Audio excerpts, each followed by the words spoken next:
Hey everyone, I'm Davis from HCFTI. Today we're diving into the world of orthopedic surgery. Today we have Dr. Tan, a board certified orthopedic surgeon who has firsthand experience working in the OR or the operating room. Before we get started, Dr. Tan, could you please introduce yourself and share a little bit about your role as an orthopedic surgeon in the OR? Oh, well, first of all, Davis, thank you for having me. Certainly, honored to be part of this and just sort of try to give some insights to you and, the folks that you're working with. So as you said, I'm Eric Tan. I'm a foot and ankle surgeon, orthopedic surgeon by training, who's at the University of Southern California. Just a little bit about me. I was born and raised in Southern California. I went to college at Johns Hopkins University, did my medical school training and residency training there. Then stayed to do a foot and ankle fellowship in Maryland, and then subsequently returned back to the University of Southern California, where I am now. Awesome. Sounds perfect. Now that we know that, what does a typical day look like? Or if it varies day to day, briefly, what does a week look like? Yeah, so I think, orthopedic surgery is similar in a lot of ways to all subspecialties of medicine, right? In terms of everything relies on having patients, right? And so you have to certainly meet the patients where they are. So for me, I typically have 2.5 days where I do clinic, where I'm seeing patients, who are coming in with problems, as well as patients that we've operated on. And then I have 2.5 days where I actually am doing surgery. Got it. Got it. Now that we know a little bit about that, why did you choose medicine and what led you to choose orthopedics specifically? And then also, while you're at it, if you could you briefly explain what orthopedics is? Yeah, so I think that's an important concept. I mean, I think understanding sort of how people get somewhere is certainly important. Growing up in Southern California, I think, especially in the Asian American community, being a doctor, a lawyer, an engineer, those are some of the more prestigious things or things that we kind of get pushed into. But, I always knew that medicine was something that was interesting to me, whether it was kind of through the volunteer things that I did in high school or, some of the interactions I had. I think that was something that I knew taking care of people, I knew interacting with people on that level was something that was interesting to me. And I think as I got older, and especially in college and things like that, there are different things that you do, right? Like people participate in free clinics, people participate in research, and you kind of see that there are different avenues and different ways to help people, right? Like, I mean, certainly if you're a scientist, you're helping people in a certain way where you're making discoveries and you're, making, filling gaps in knowledge that are certainly important to help, advance medicine in one way. And then you have people kind of boots on the ground, people who are actually seeing patients, people who are, tangibly touching folks and doing things that, that really make a difference for them. And so I think those things solidified that, I wanted to go and do medicine. And so, but, my experiences in medicine were limited in the sense of, I did things in, in high school and college, and my experiences with, whether it's relatives or friends was, or my own personal experiences, it was either, seeing my uncle who was an anesthesiologist or seeing my own pediatrician or, so, I mean, those were kind of the things about medicine that I knew. So if I had to choose back when I was in college, I'd probably be like, oh, I'd be an anesthesiologist or an internist or something like that. But I think as you, just like for you guys in college, as you guys are, there's a certain core curriculum that you guys, do, whether that's like math and sciences and things like that. You guys are able to explore sort of what's interesting to you and kind of hone those things.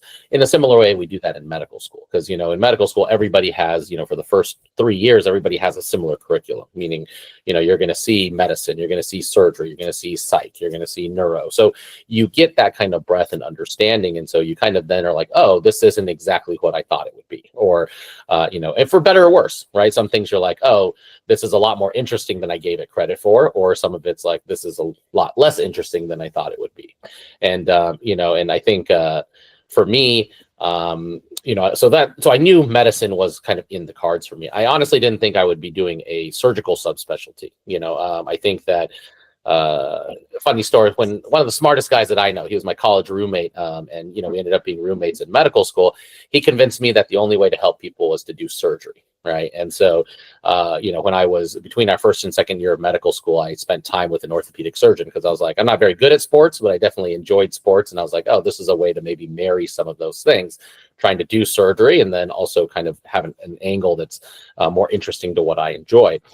And so from those experiences is certainly something that was interesting to me, something that, really kind of piqued my, just sort of not only being able to touch and manipulate things in a way to help people just more instantaneously, but also just kind of the subject matter and things like that.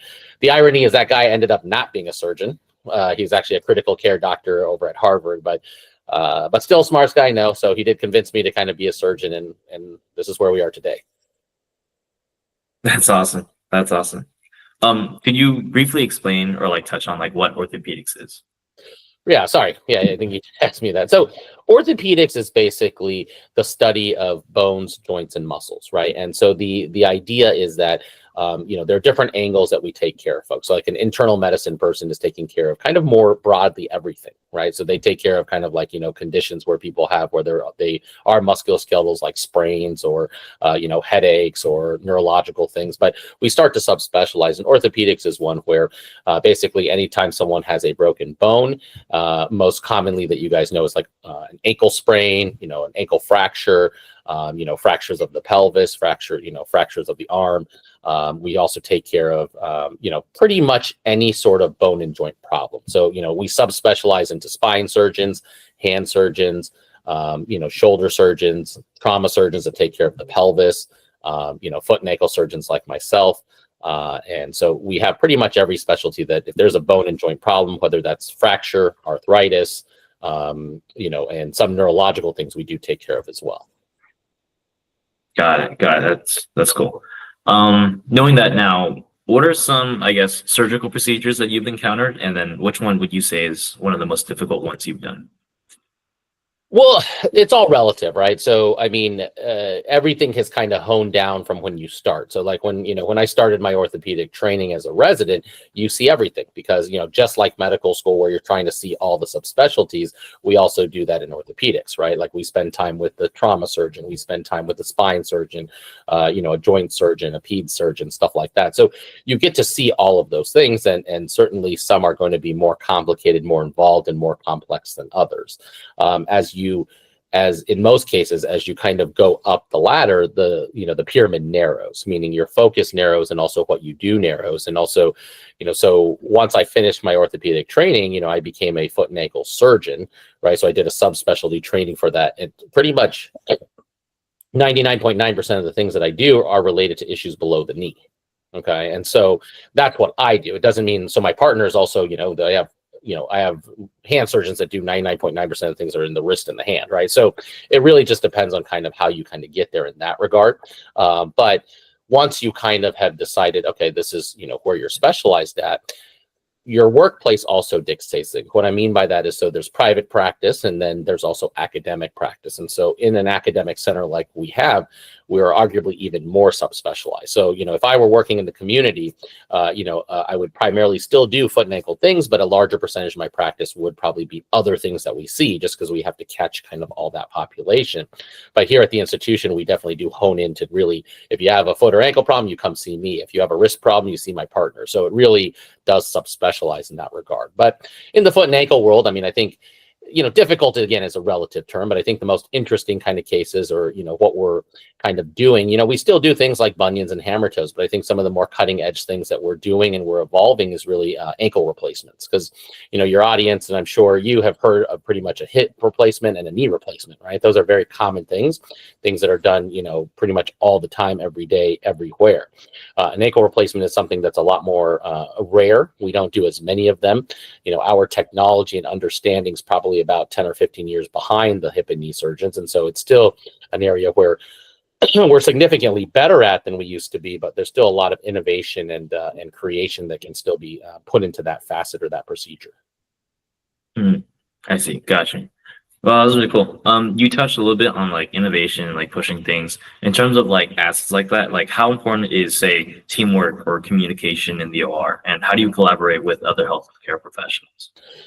Yeah, I mean, I think that's an important question, not only for medicine, but also just kind of for life at large, right? Because I mean, regardless of the job or the occupation that you choose, it's very rarely done in isolation, right? There's usually, some elements of a team, whether that is, whether that's your colleagues that you're kind of working with in like a, kind of think tank, or, even if you're working at a bank, there's people that's around you that, people you're interacting with.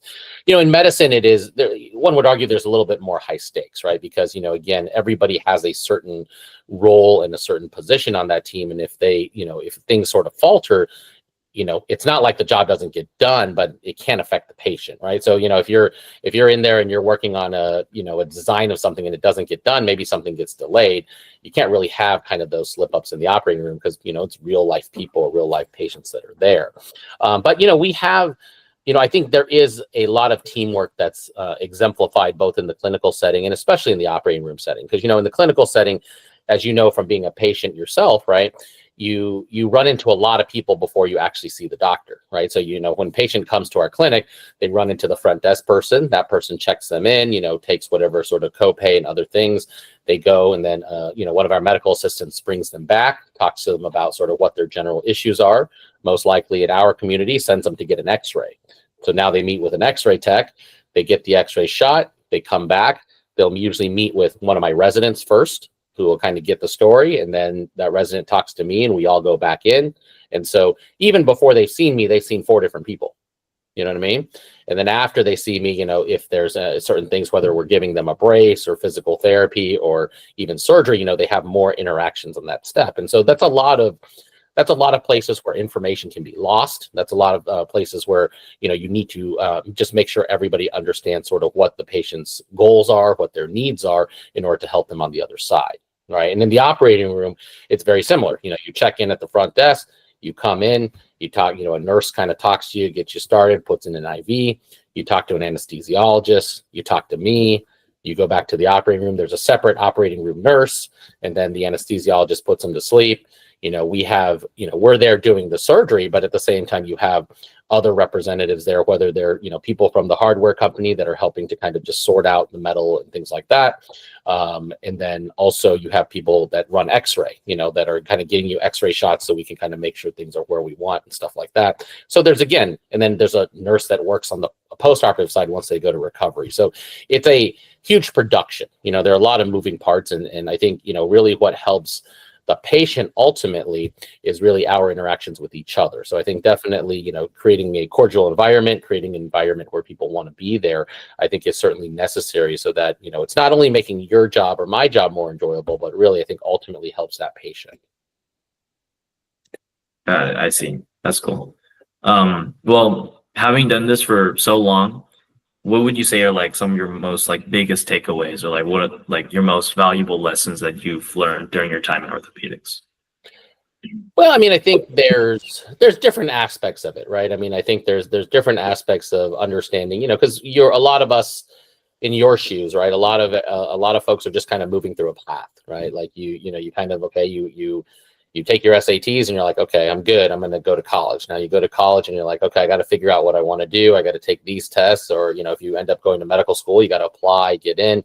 And then there's a lot of kind of these ropes that you jump in order to kind of get here. And I mean, I think there's different perspectives for different phases of your career, right? Like, I think, I think if I were to look back, and some of the things is, I think where you're sitting, when I was sitting in your shoes, I think there's a lot of, just trying to grow up. Right. Just being like, oh, I got to get through this next step to kind of get to where I'm going. And I think, some of it is, if I could go back in time, I'd probably tell my younger self maybe, hey, you can take a little bit more time. And I think the world has kind of shifted that way too. We see a lot of the applicants do take time off, whether it's to do research, or they take time off between, college and medical school, where they're just trying to figure some things out. When I was younger, it was, things like study abroad was really important, or, really prominent. But I mean, so if I told my younger self something, I'd probably be like, oh, you have more time than you think. Like, you don't need to hurry up to kind of get there to start working and have real life started. And I think doing things and taking time to try some of these other things, I think is certainly reasonable. And I think it certainly does give you some perspective and stuff that may be important later. I think and that's kind of from someone in college, right? I think in medical school, I think, trying to figure out what you want to do, the sooner you know, just like it is in college, right? If you know that you want to go to medical school, there are certain ways that you can position yourself, whether it's, not only making sure you do well in school, but kind of, making sure you join the right clubs or get involved in a certain way to kind of demonstrate that and get those experiences. In medical school, once you kind of know what you want to do, that positions you in a certain way where you make those connections, you make those relationships, and then you also, because you also have to get involved in some sort of research and really, a deeper understanding of what that is, because again, as you move further, it gets more and more competitive, right? Because like if you think about it from high school, so high school's like this, and then now college is like this, right? So you've separated out where people, it's more competitive here. Now when you go to college and medical school, it's even narrower, and then medical school to residency, it's even narrower. So, you really do have to try to figure out how you want to stand out in certain ways. And once you make the decisions of what you want to do, I think that gives you a clear path to get there. Awesome. Let's see. And then, okay. Yeah, you touched on most of it. Basically, is there anything that med school or residency didn't prepare you for in the real world, or at least came to a shock or something you weren't expecting when you first entered the field? No, I mean, I think a couple things. I mean, I think, personally and professionally, right? I mean, I think there's, obviously sitting in the position you're in, versus the position I'm in, there's a lot of differences, right? In terms of not only professionally, but also personally, right? Like right now, you don't know exactly in 10 years, are you going to be married? You have kids, all that kind of stuff. And that certainly is one aspect of things. I think from a personal standpoint, it's really just understanding how are you going to balance those things, right? Because right now, when you guys are in college, a lot of it's about you, right? Meaning like, you can stay up all night and study. You can stay up all night and go out. You can do all those things because it really just affects you, right? As you start to move up and you move through and, you get attachments, whether that's a partner, a significant other, or kids, you realize that it's not just your time. And I think that that's sometimes something that we know that's kind of part of the evolution or the natural evolution of things. But I do think it's something you do have to adjust for. How are you going to balance those things, right? Because you guys, the folks listening to this and, the folks that want to go in the direction, they understand that it does require a lot of commitment and, a lot of investment. But you go from sort of just being hyper focused on those things to really seeing how are you going to separate your time out? How are you going to, give time here, give time there, and make those balances? And I think that, again, it's not unexpected, but I think it's certainly a challenge that even today, I'm trying to figure out what's the balance of making sure we take good care of our patients, but also making sure we take care of our family, right? And I think professionally, I think, it's interesting that, well, it's not, I mean, it's logical, right? Like evolution happens, right? Improvements happen. All of those things are constantly moving, constantly getting better, even, from when I was in fellowship 10 years ago to now, I probably do maybe 20 to 25% of the things similarly to what I did before. Now, a lot of the other stuff is actually different, whether that's because technology has increased, my understanding of the techniques and how I do things have increased, but everything is constantly moving. And I think that, understanding that it's not just you learn one way to do it, right? Like, if you guys know from the medical stuff, right? The internal medicine side, right? You guys have heard of like Ozempic and Wegovy and things like that. Those have been game-changing medications. And so for those folks, in internal medicine, that's changing their practice, under saying, okay, we're going to give people these medications. Now there's going to be a new set of complications or a new set of paradigms that we have to think about. And I think surgically, it's exactly the same. There are, we are doing things better. And what that means is that we're using smaller incisions. We're making things more reproducible, whether that's, instead of doing freehand cuts, right? We have patient specific things where we can kind of 3D print things and take advantage of that technology to really hone in what we want. And I think that that's something that you don't realize how quickly and how constantly everything continues to move forward and evolve. And I think that, that's one of those things where you have to survive and adapt in order to make sure that you can continue to, provide that care for your patients. I see. Then we got two more questions. First one is, what skills do you think are essential for a successful surgeon or just physician or anyone working in the medical field? Yeah, so there's, certainly there are kind of, again, there's always multiple aspects and facets to this. I think, the one thing, from a surgical perspective, obviously, if you have quote unquote good hands, that's great. But I mean, that's certainly a relative term, right? Like just because you worked on cars with your grandpa in the garage or did quote unquote woodworking doesn't mean necessarily you're good with your hands, right? But I mean, dexterity and stuff like that, some of that's innate, some of that's inherent. Some people have it better than others, but that's teachable. Okay, that's teachable, meaning I can teach you right now to do most of the surgeries that we can do. Where the knowledge comes in is really when things don't go well. Does that make sense? Or when things are not going in the right direction, that's where the expertise sort of comes in. Otherwise, you can imagine a lot of it is steps, right? Like you do step one, you go to step two, da da da da.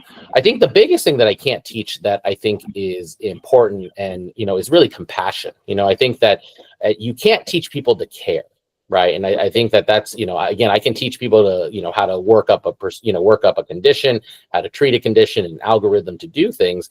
But really teaching people to care, I think, is really difficult. And if some people don't care, I mean, that makes it harder because really, I think that's what makes you, that kind of makes you go from good to great, right? How much you care, how invested you are in your patient's, well-being and their progression. But I think getting those experiences, where, you're doing something like this or actually getting out there and volunteering at a clinic or shadowing doctors, things like that. I think that's giving you some understanding of kind of the humanity involved in it. Because really, ultimately, you can have two patients with the same condition, but you sort of have different goals, right? I mean, if someone is, 20 and super athletic running marathons versus someone's 80 and just needs to get around their house, you have certain goals and you have certain sort of endpoints that you want to achieve, and you have to be able to tailor make those for those patients. And so I think, being conscientious, I think being kind, but I think caring and really just understanding that, unfortunately, I think, fortunately or unfortunately, I think, the world has certainly changed in certain ways, meaning I think for better, I think we are very, we as a society are very conscientious about our own time and our own, just making sure that we have that work-life balance. I think medicine is hard. I think medicine is hard to continue to have that work-life balance. I think that, because patients get sick all the time. Like I can operate on a patient, and if they have a complication, I give them my cell phone number. They're going to call me on a Saturday. They're going to call me on a Friday night.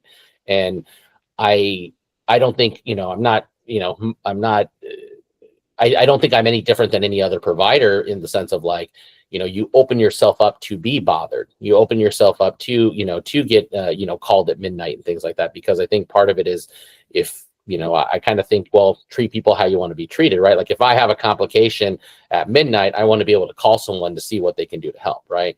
But that's inconvenient, right? That's certainly inconvenient when you're at home thinking, you're going to do something on a weekend and then someone comes in with an infection or you have to go back in for other things. And so, I think getting an understanding of what the job entails, getting an understanding of how, how evolved it can be really helps you, make a decision with your eyes open. I see. I see. You touched on it over with like the evolution of technologies and how everything's constantly changing. But could you dive a little bit more specifically into like how the operating room, like in general, has changed over time, especially with like the impact of COVID or other healthcare challenges? Can you give me one? Can I pause for 1 second? Let me grab this phone call. Yeah.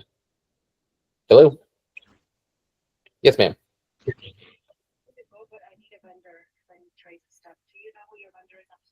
Yeah, it's Striker. I'll have let me just make sure the person's here. I'll give him a call. Yep. Yep, I will. I'll give him a call real quick. Thanks. Bye.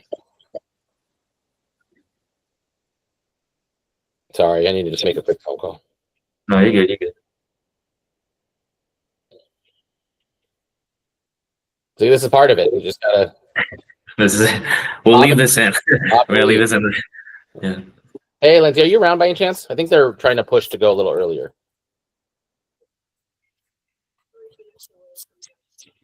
Awesome. Yeah, just come to the front desk when you get here so they can see you and they'll go back. Okay, thanks. Bye. Bye. Let's see it. Yeah, give me 1 second. Let me.